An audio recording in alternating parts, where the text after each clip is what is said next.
6장부터 계속 7째 인을 하나하나 떼이는 모습이 나타나고 있습니다. 우리가 신앙생활을 이제 오래 하다 보면 성경을 읽고 또 교회에서 설교도 듣고 성경 공부도 하고 이렇게 해서 성경 지식이 하나씩 쌓여갑니다. 근데 그 쌓여가는 지식이 머릿속에만 있어요. 머릿속에 고정화되어 가지고 그게 움직이질 않아요.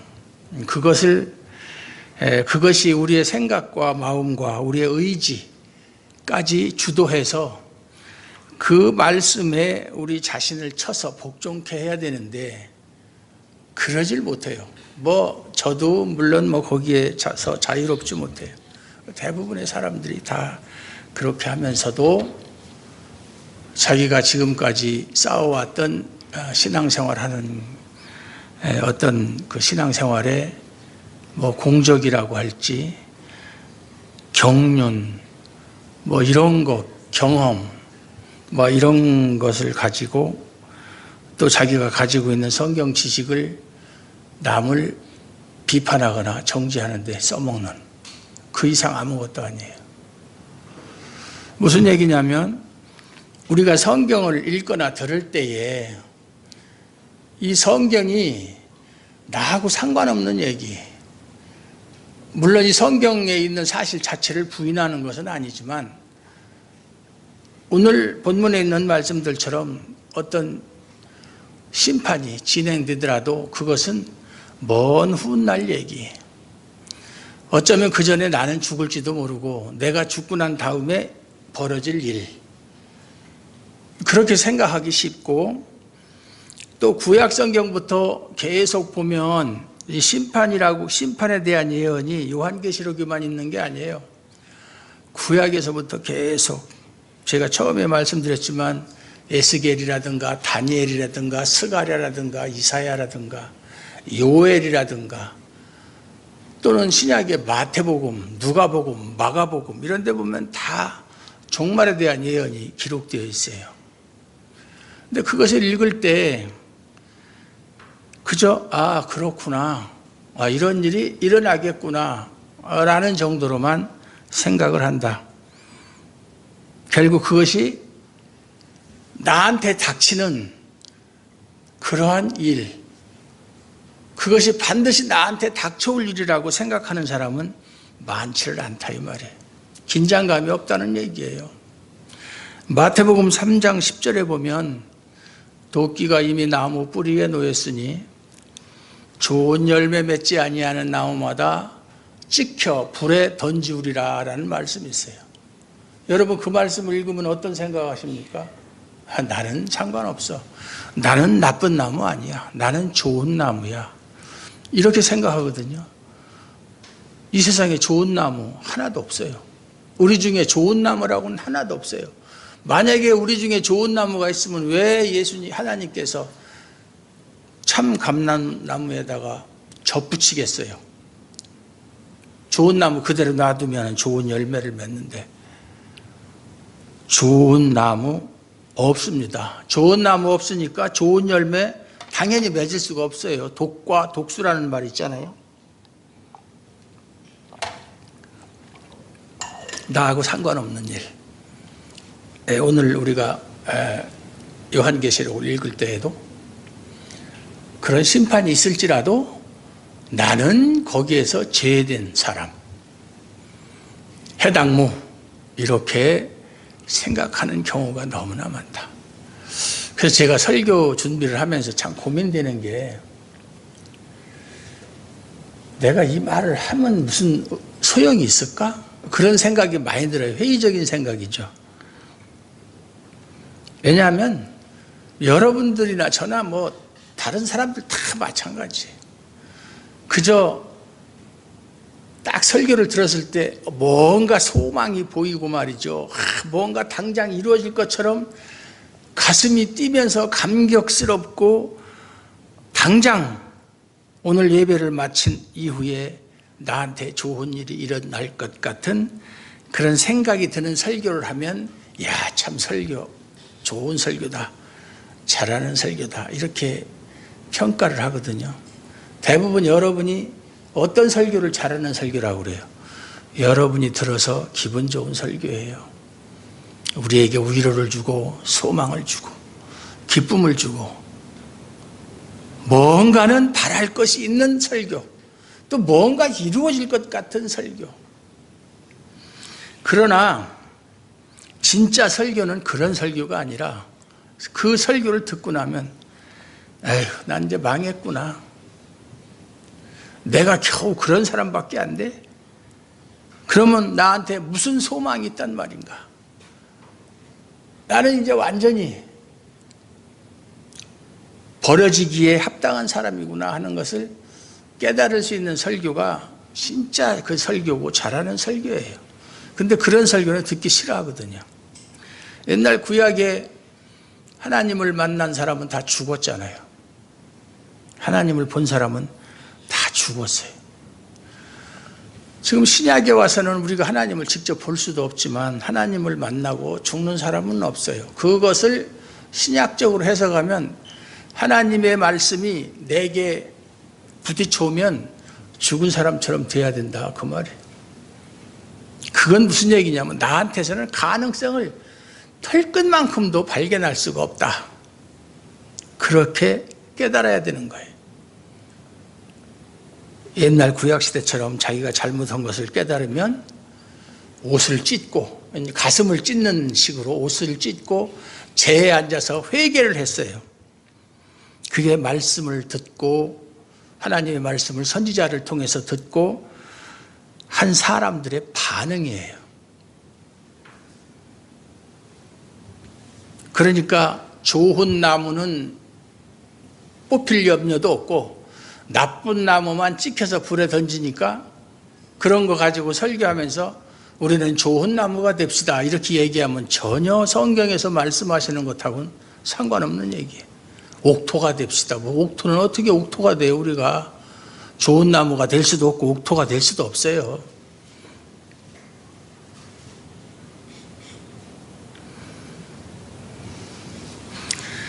하나님 말씀의 현실감, 반드시 나한테 이루어지는 일이고 이 대상이 바로 나라고 하는 것에 대한 그런 감각이 없어요. 그러니까 교회를 오래 다니고 성경 공부하고 성경 지식이 많아도 그 사람의 삶의 방향이 전혀 바뀌질 않는 거예요. 똑같아요. 똑같아요. 그게 참으로 안타까운 현실이다. 오늘 말씀을 보니까 다섯째 인을 떼실 때에 내가 보니 하나님의 말씀과 그들이 가진 증거로 말미암아 죽임을 당한 영혼들이 제단 아래에 있다 그랬어요. 제단 아래에 죽임을 당한 영혼들이 있다. 왜 그들이 죽었느냐? 하나님의 말씀과 그들이 가진 증거, 무슨 증거? 하나님 말씀에 대한 증거. 하나님 말씀을 붙잡고 다른 어떤 것하고도 타협하지 않고 하나님 말씀만 고집스럽게 그것만 붙잡고 그것만 증거한 사람들이 죽었다는 얘기예요. 그러니까 순교했다는 얘기죠. 순교했다. 그런 영혼들이 제단이라고 하는 것이 하나님의 임재의 상징이에요. 물론 하늘나라에 무슨 제단이 있겠어요. 제단 같은 건 없어요. 하나님의 임재의 상징이죠. 큰 소리로 불러 이르되 거룩하고 참되신 대주제여 땅에 거하는 자들을 심판하여 우리 피를 갚아주지 아니하시기를 어느 때까지 하시려 하나이까 이렇게 외칩니다. 죽은 영혼들이. 여기서 순교자들이란 꼭 말씀의 증거를 붙잡고 죽은 사람들만을 말하는 것이 아니라 말씀 때문에 예수님 때문에 십자가 때문에 모든 고난을 당하고 그 고난 가운데서 꿋꿋하게 믿음을 지키는 사람들을 다 말하는 거예요. 살아있는 순교자도 있고 죽은 순교자도 있고 그래요. 물론 꼭 죽어야만 순교하는 게 아니에요. 그들이 복수해달라는 거죠. 그러니까 하나님께 땅에 거하는 자들을 심판해달라. 우리 피를 갚아주지 아니하시기를 어느 때까지, 언제까지 그들에게 복수해주지 않겠느냐. 마치 이 말을 들으면 개인적인 원한이 사무쳐가지고 하나님께 자기들의 원수를 갚아달라고 하는 소리 같아요. 그 뜻이 아니에요. 땅에 거하는 자들은 현재 땅에 사는 사람들, 땅의 질서를 따르고 땅의 질서 속에서 그것을 즐기며 사는 사람들, 결론적으로 하나님을 대적하는 사람들이에요. 그게 땅에 사는 사람들이에요. 그 사람들은 하나님을 대적하고 예수를 십자가에 못 박아 죽였고 예수 믿는 사람들을 핍박하고 쫓아내고 심지어는 죽이기까지 한 사람들이에요. 그 사람들에 대한 복수라고 하는 것은 하나님의 공의의 복수를 말하는 거예요. 결코 그들은 하나님의 심판을 피할 수가 없어요. 반드시 당해야 되는데 하나님께서 속히 하나님의 공의를 무시하고 하나님의 은혜를 저버리고 대적한 땅에 사는 사람들, 그 사람들을 심판해달라. 하나님 공의의 실현을 요구하는 거예요. 그러니까 각각 그들에게 한 사람 한 사람에게 흰 두루마기를 주시며 이르시되 아직 잠시 동안 쉬되 그들의 동무 종들과 형제들도 자기처럼 죽임을 당하여 그 수가 차기까지 하라. 아직 좀 기다려라. 아직 더 복음 때문에, 하나님의 말씀 때문에 핍박받고 심지어는 죽임까지 당하는 그런 사람들이 더 있다 이 말이죠. 하나님께서는 지금 이 시간도 하나님의 말씀, 예수 그리스도의 십자가를 증거하는 것 때문에 고난당하는 사람들을 찾고 계세요. 그 사람들을 찾아서 수가 차면 이제 끝이 나는 거예요. 아직은 이제 다 안 찾으셨다는 얘기죠. 아직도 있다는 얘기죠. 뭐 그런 사람들이 교회 안에도 있을 수 있고 교회 밖에 있을 수도 있고 그래요. 여기서 이 말씀의 증거라고 하는 것이, 우리는 보통 말씀의 증거, 하나님 말씀과 말씀의 증거 그러면 흔히 이제 뭘 생각하느냐면, 그 부흥회 같은 거 할 때 또는 기도원회 같은 데 가면 말씀의 능력이 뛰어난 그 이제 부흥회에 오는 강사를 가리켜서, 그래서 그걸 가지고 사람들 병도 고치고 무슨 뭐 여러 가지 뭐 축사도 하고 여러 가지 이제 이적을 베푸는 그런 것을 우리는 말씀의 능력 또는 말씀의 증거라고 생각하기 쉬워요. 만약에 말씀의 증거나 능력이 그런 것이라면 그 말씀의 증거를 붙잡고 있는 사람들은 세상 사람들한테 미움받을 일이 없어요. 왜? 병든 사람 고쳐주고 귀신 들린 사람 쫓아내주고 그러는데 왜 그들이 세상 사람들한테 박해를 받겠어요? 세상 사람들과는 전혀 다른 삶의 모습을 보이니까 박해를 받는 거예요. 교회를 다니면서도 세상 사람과 똑같은 방식으로 세상을 살아가면 절대 그 사람들한테 싫은 소리 안 들어요. 그 사람들이 하자면 하고 가자면 가고 놀자면 놀고 술집에 가자면 가고 노래방 가자면 가고 2차, 3차 가자면 가고 그러면 좋아하죠? 싫어할 리가 없죠. 그들과 다른 모습으로 살기 때문에 박해를 당하는 거예요. 어떤 모습, 말은 직접적으로 안 하더라도 너희들 나처럼 살지 않으면 너희들은 멸망하고 만다. 이런 메시지가, 무언의 메시지가 전해지기 때문에 싫어하는 거예요. 어떻게 하든지 자기들과 똑같이 멸망하는, 같이 죽자는 얘기죠. 나 혼자 죽기 싫다. 같이 죽자. 사람 심리가 그렇잖아요. 혼자 죽기는 싫어하잖아요. 같이 죽자. 여기서 말하는 하나님 말씀의 증거는 아까 얘기했듯이 오직 하나님의 말씀이 아니면 타협하지 않아요. 그걸 가지고 뭐 서로가 협상을 하거나 양보하거나, 하나님 말씀에 대해서는 다른 건 다 양보해도 하나님 말씀에 대해서는 양보하거나 타협하면 안 돼. 저 지금까지 목회하면서 교리적인 문제 가지고 누구하고 타협해 본 적 없어요. 목이 칼이더라도 아닌 건 아니다. 상대가 누가 됐든지 아무리 그 사람이 대단한 사람이라도 사도 바울의 말처럼 남들은 대단하다고 할지 모르지만 나도 너무지 않다 뭐 이런 식으로 결코 이 교리나 이 교리에 대해서는 양보하지 않습니다. 제가 믿고 있는 교리, 제가 사수하는 교리, 이것이 물론 완전한 교리는 없지만 그래도 성경에 가장 가깝다라고 확신하고 있기 때문에 결코 양보가 없어요. 지금까지 옛날 전도사 때부터 이 많은 사람들과 이 교리적인 논쟁을 많이 했어요. 저는 원래 논쟁하는 걸 참 좋아하거든요. 누구 싸우는 거, 뭐 실제 싸우는 게 아니라 말로 싸우는 거잖아요. 여태까지 한 번도 져본 적이 없어요. 한 번도. 요즘에 현대 교회에서 가장 부족한 게 뭔지 아세요? 교리가 없어요. 교리가. 신학의 중심이 없어요. 그러니까 이렇게 가다가 야, 저 교회 보니까 갑자기 부흥하네? 왜 저렇게 부흥할까? 아, 저 사람들이 이런 프로그램을 해서 부흥하는구나. 그러면 그걸 또 받아들여 가지고 해요.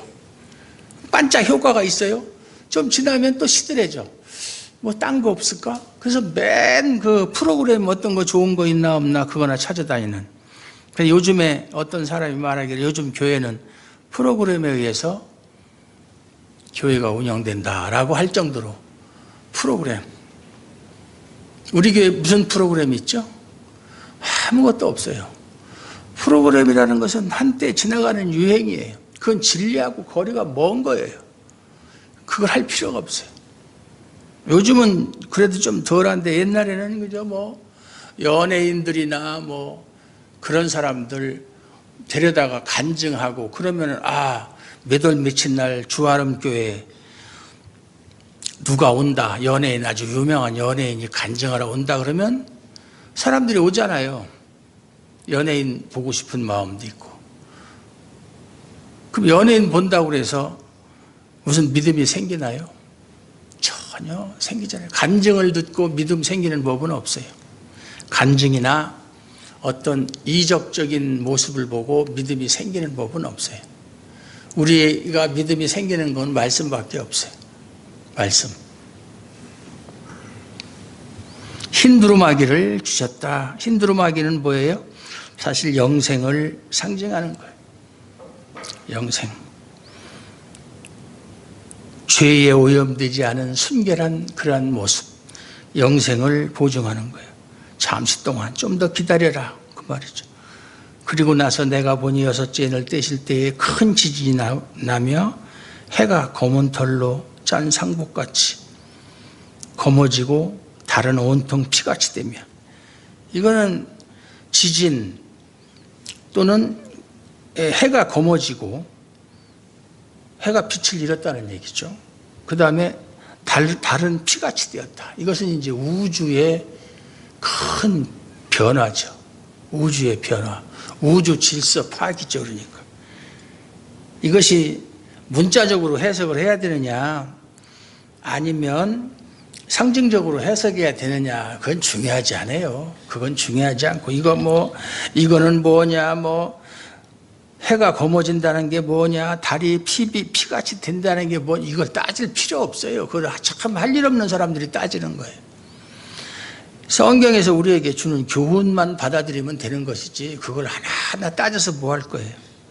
그러니까 우주적인 변화가 일어난다 이 말이죠. 달이 피같이 되든 아니면 다르게 다른 모습으로 변하든 하여튼 그 우주적인 변화가 일어난다. 우주적인 질서가 깨지면 이거는 우리가 살고 있는 지구는 우주 내에 있는 작은 그 좁쌀 하나만한 그런 존재인데, 이번에 어느 교회에서 부목사가 설교하면서 우리 지구가 우주의 중심이다 이렇게 얘기해서 또 그거 가지고 비난을 하고 또 하는데 그 말이 반은 맞고 반은 틀려요. 우주가 중심은 아니에요. 천문학적으로 볼 때는.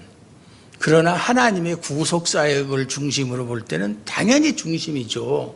그러니까 좀 말을 하려면 똑바로 알고 해야 되는데 그래서 설익은 과일처럼 얘기해가지고 그냥 비난받고 뭐 어쩌고 이단이니 어쩌니. 요즘은 교회에서 말 한마디 잘못하면요 참 힘들어요.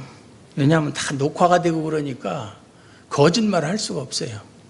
그러니까 옛날에 문창극 씨 국무총리 지명자도 교회에서 강연한 거 그 기자들이 갖다가 동영상 갖다 놓고 그거 가지고 증거를 들이대면서 그렇게 공격을 하고 그랬잖아요. 깜짝 못 하죠. 오늘 뭐 녹화한 거 갖다가 증거를 대고 이렇게 말하지 않았느냐 이렇게 얘기하면 아니라고 할 수 없잖아요. 그건 100% 확실한 증거니까.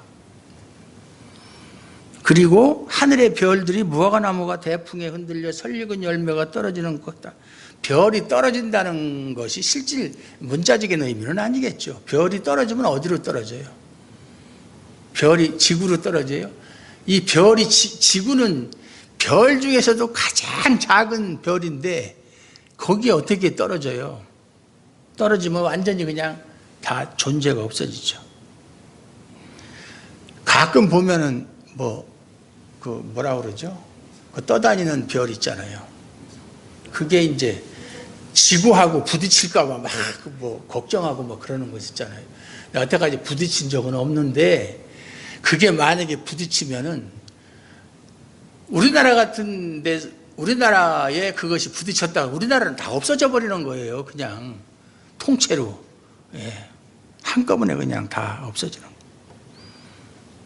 그런데 하나님께서 우주의 질서도 하나님이 정하셨고 그들이 정한 규칙에 따라서 움직이게 하는 모든 운동법칙도 하나님이 정하셨기 때문에 그렇게 과학자들이 말하는 것처럼 그렇게 쉽게 부딪혀서 그런 일은 없는데 종말에 가면 마치 별이 떨어지는 것처럼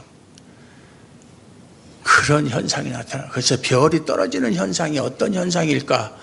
그건 우리가 경험해 보지 못했고 들어보지도 못했기 때문에 짐작은 할 수가 없는데 별이 덜 익은 과일들이 떨어지는 것처럼 우수수 떨어진다는 얘기. 어디로 떨어지는지. 그러니까 우주의 질서가 다 그냥 제자리를 벗어나서 엉망진창으로 된다는 거예요. 이젠 더 이상은 사람이 살래야 살 수 없는 그런 환경이 된다는 얘기죠. 그것뿐만 아니라 하늘은 두루마리가 말리는 것 같이 하늘이 떠나간다. 이것도 상징적인 표현이겠죠. 하늘이 어디로 떠나가요? 하늘은 하나의 공간인데 그렇죠? 하늘이 떠나가면 그 자리에 또 뭐가 있어요? 허공이 있나? 원래 허공인데 각 산과 섬이 제자리에서 산도 그냥 태백산이 그냥 저 밑으로 내려가고 한라산이 저 백두산 옆으로 가고 그런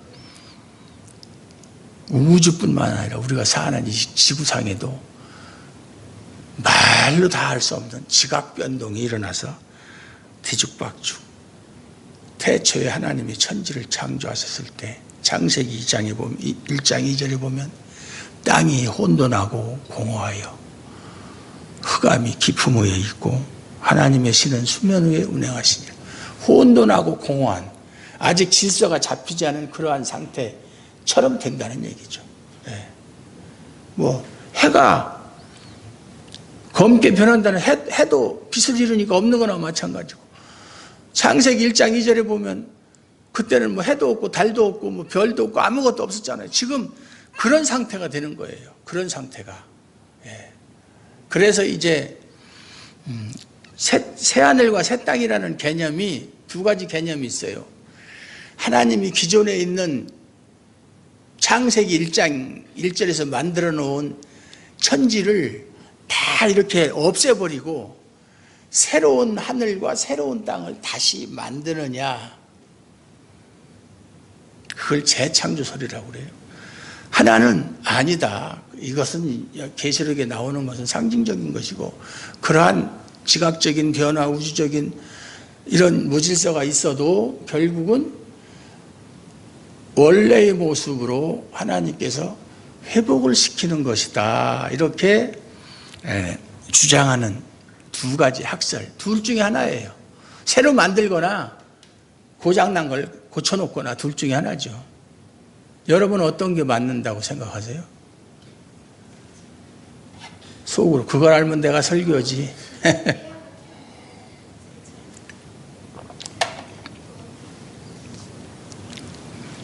저는 제 개인적으로 회복설을 믿고 있어요.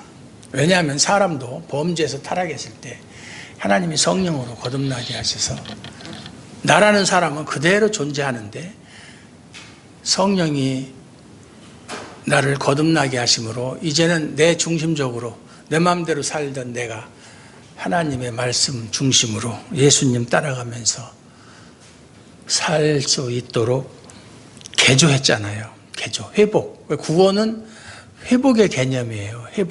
회복시키는 거예요. 그래서 우리가 살던 땅도 아담이 범죄함으로 인해서 뒤죽박죽 됐는데 그래서 막 가시나무 엉겅퀴도 나고 각종 그 해충도 생기고 우리 사람을 괴롭히는 모든 것들이 다 생겨난 것이 인간의 죄로 말미암아 그렇게 생겨난 것인데 회복이 되면 그런 것이 다 없어지는 것이죠. 양육강식의 법칙도 없어지고 그러니까 이사야서에 있는 것처럼 사자와 이리가 같이 놀고 어린아이가 뱀 굴에 손을 집어넣어도 뱀이 물지도 않아. 혓바닥으로 살살살살 핥을지는 몰라도. 그렇다고 생각을 할 때에는 회복설이 맞는 것 같다. 하나님은 자신이 만든 것을 완전히 없애진 않는다. 없애진 않는다. 왜냐하면 자신이 만든 것을 완전히 없앤다는 것은 자신이 만든 것에 대해서 뭔가 부족함이 있고 또 실수가 있었다는 사람으로 말하면 그런 의미도 들어있기 때문에 그러진 않고 완전히 새롭게 지금과는 전혀 다르게 그것을 새하늘과 새 땅이라고 말한다. 개혁주의자 중에서 무천년을 주장하는 사람들이 저처럼 그렇게 주장을 해요. 어떤 것이든 상관은 없어요. 새로 만들든 회복시키든 우리는 거기 가서 살면 되는 거니까 상관이 없어요. 그러니까 어떤 현상이 나타납니까? 땅의 임금들 권력을 가지고 사람들을 다스리고 권위를 내세우고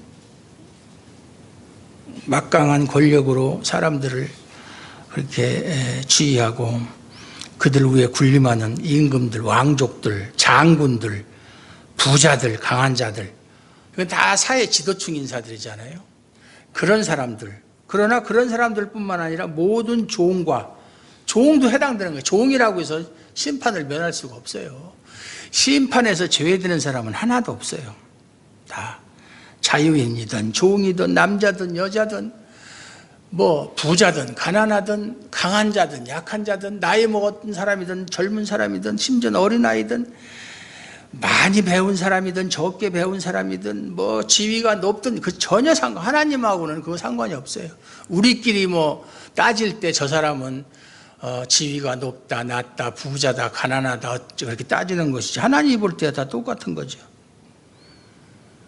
다 심판받을 대상이죠. 하나님이 보실 때는. 오죽 그 상황이 견딜 수 없으면 산들과 바위에게 말하되 16절에 보면 우리 위에 떨어져 보좌에 앉으신 이의 얼굴에서와 그 어린 양의 진노에서 우리를 가리라. 그러니까 이 심판은 보좌에 앉으신 하나님과 어린 양으로부터 시작된다는 걸 알 수가 있죠. 제발 바위가 좀 우리 위에 떨어져 가지고 우리를 좀 지켜달라 이렇게 다 막아가지고 성처럼 이렇게 그래서 그 진노의 심판을 면하게 좀 해달라. 얼마나 고통스러우면 산들과 바위한테 말하겠어요. 산들과 바위한테 말하면 산과 바위가 그 말을 듣고 그렇게 하겠어요? 그만큼 절박한 상황이다 이 말. 절박한 상황이다. 사람이 죽음에 몰리면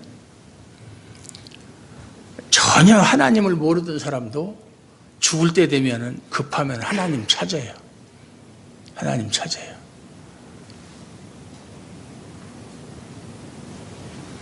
그들의 진노의 큰 날이 이르렀으니 누가 능히 서리요. 진노의 큰 날, 큰 심판의 날이 이르렀으니 누가 능히 살아남겠는가 하는데 이것도 상징적인 표현이에요. 만약에 그때 다 죽었으면은 뭐 일곱째인도 남았고 또 대접 재앙도 남았고 나팔 재앙도 그거 뭐 재앙 필요 없잖아요. 다 죽었는데 무슨 재앙이 필요해요. 그만큼 이제 많은 사람들이 죽는다는 얘기죠. 첫 번째 인재앙에서 이렇게 많은 사람이 죽고 그 다음에 나팔 재앙에서 또 죽고 또 대접 재앙에서 또 죽고 그러면 하나님의 자녀인 우리는 죽을까요? 살까요? 죽을까요? 살까요? 네? 그때 가봐야 알아요. 그때 가서 전화해서 통화가 되면 살아있는 거고 7장에 들어가면 이제 그 남은 자 사상이 나옵니다. 우리가 심판을 당하지만은 그런 재앙을 겪지만 하나님의 택한 백성 다시 말해서 남은 자, 림난트, 남은 자는 하나님께서 보호하시는 거예요. 그럼 어떤 사람들이 남은 자가 되느냐? 오늘 본문의 말씀을 근거로 해보면 흰 두루마기를 입은 사람이고 하나님의 말씀과 그 증거로 말미암아 고난당하고 죽은 사람들이다 그 말이에요. 그들이 남은 자예요. 그들이 예수님만 바라보고 이 세상의 어떤 중요한 일도 예수님보다 더 중요하고 급한 일이 없어요. 여러분들은 신앙생활 하다가도 예배 마치고 집에 가면 당장 현실적으로 부딪혀오는 문제, 돈 문제, 또 가정, 자녀, 직장 뭐 이런 문제가 생기면 거기에 골몰하고 어떻게 하면 이 문제를 헤쳐나갈까라고 생각하잖아요. 그때는 잠시 예수님 생각은 접어두고 대부분 그러잖아요. 그러면 안 되는 거예요. 오직 예수, 오직 예수, 오직 예수. 사나 죽으나 사도 바울이 고백했던 것처럼 내가 사나 죽으나 주의 것이로다. 오직 예수. 옛날 종교개혁자들도 그랬고 뭐 선지자들이나 예수님의 제자들은 말할 것도 없고 교회 역사상 하나님께 크게 쓰임받은 사람들은 다 한 가지 사상이에요. 오직 예수. 종교개혁의 모토 중에 하나가 오직 예수. 오직 예수. 오직 성경. 오직 하나님의 은혜. 그거예요. 우리가 구원 얻는 것은 우리 자신의 공로나 선행이 아니라 오직 하나님의 은혜다. 우리에게 그러한 은혜가 임한 것은 오직 예수님의 은혜로 말미암아, 예수님의 공로로 말미암습니다. 그러한 모든 것을 기록해 놓은 성경만이 우리가 세상을 살아가 나가는 데 있어서 지표로 삼아야 할 것이다. 나침판이다. 성경, 예수, 은혜. 이게 개혁주의의 기본 교리예요. 성경 제일주의. 그러니까 우리는 항상 이야기할 때 성경이 뭐라고 말씀하시는가? 그것이 중요한 것이지 내 생각은 하나도 중요하지 않아요. 성경이 뭐라고 말씀하시는가? 그래서 우리 목사님들끼리 모여서 얘기할 때 이상한 소리 하면 성경에 뭐라고 기록되어 있느냐? 성경은 뭐라고 말씀하시는가? 옛날 제가 신학교 다닐 때 설교학을 가르치던 목사님은 학생들에게 설교를 시키고 나와서 설교를 하면 이상한 소리 하면 딱 이거 누르고 딱 누르고 쳐다보면 전도사님 지금 말씀하신 게 이북분야의 평양 성경 어둠의 짬에 있는 말씀입니까? 성경적 근거 없는 소리 하지 말라는 거예요. 예? 성경적 근거 없는 소리 하지 말아라. 네 기분대로 말하지 말아라. 그거 하나만 딱 나오면 F. F예요. 왜 F를 주느냐면 이건 설교잖아요. 설교. 성도들에게 하나님 말씀을 전하는 설교의 중요성이 그만큼 크다는 거죠. 전도사님이 잘못 전하면 듣는 사람이 잘못 배울 것이고 잘못 배운 대로 살아가면 결과가 어떻게 되겠어요? 그러니까 F. 성경에 있는 대로만 얘기하면 100점. 그 양반은 100점 아니면 과락이야. 둘 중에 하나야. 예. 그 양반이 필수 과목을 하다가 나중에는 선택 과목을 맡았는데 사람들이 선택 과목을 신청하는 사람이 없어. 워낙 점수도 짜게 주고 뻑하면 F 주니까 뭐 선택 과목이라고 봐주는 것도 없어. 근데 저는 그분의 뭐라 그럴까요? 그분의 그 특성을 일찌감치 파악했기 때문에 선택 과목 3개 한 학기마다 한 번씩 해서 전부 다 A뿔. 지피지기면 백전백승이라. 교수의 성향을 알면 그 교수가 좋아하는 대로 해주면 되잖아요.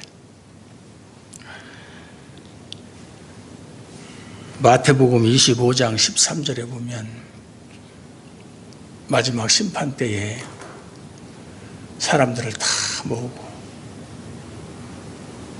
그 어린 양이 양과 염소를 나누듯이 양은 오른편에 염소는 왼편에 그렇게 갈라놓고 나서 오른편에 있는 양들에게 아버지께로 복받을 자들이여 창세로부터 너희를 위하여 예비한 나라를 상속받으라 이렇게 말씀하신다고 그랬어요.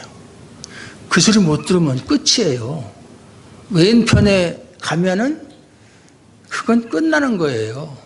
왼편에 가면 무조건 오른편에 가야 되는 거예요. 죽으나 사나. 그러니까 우리의 목표가 예수님의 오른편에 서는 거예요. 그래서 예수님으로부터 복받을 자들이여 창세로부터 너희를 위하여 예비한 나라를 상속받으라 하는 말씀을 듣기를 원합니다. 그거 못 들으면 헛사는 거예요. 우리 주아람교회 성도들이 마지막 날 주님 앞에서 그러한 말씀을 듣고 영원한 천국에서 주님과 함께 그 생활하는 그러한 소망을 가지고 현실이 아무리 어렵고 힘들더라도 절망하지 말고 하나님이 선택하신 백성은 결코 버려두는 법이 없어요. 끝까지 지키는 거예요. 그러니까 우리가 하나님은 신실한 하나님이라고 우리가 이렇게 얘기를 하는 거예요. 신실하신 하나님의 말씀을 그 말씀의 증거를 붙잡고 승리하시는 여러분들 되시기를 주님의 이름으로 축원합니다. 하나님 아버지 감사합니다. 오늘도 하나님 아버지께서 사랑하시는 하나님의 자녀들에게 우리가 어떻게 사는 것이 하나님 앞에서 올바로 사는 것인지를 깨달았습니다. 이 말씀이 듣고 그저 잊어버리는 말씀이 아니고 이 말씀이 우리 삶을 하나님께로 인도하는 길잡이가 될 수 있도록 은혜 베풀어 주시옵소서. 마지막 날 예수님 앞에서 복받을 자들이여 창세로부터 너희를 위하여 예비하신 나라를 상속받으라는 말씀을 듣게 되기를 원합니다. 하나님 축복하여 주시옵소서. 예수님 이름으로 감사드렸고 기도하옵나이다. 아멘.